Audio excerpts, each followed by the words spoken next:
حدیث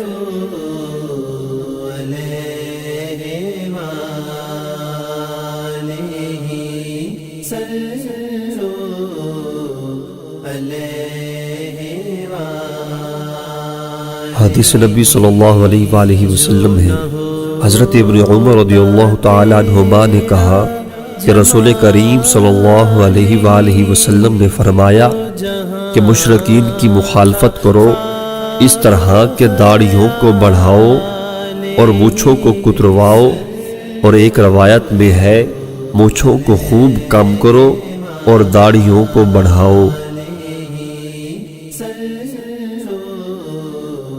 علیہ وآلہ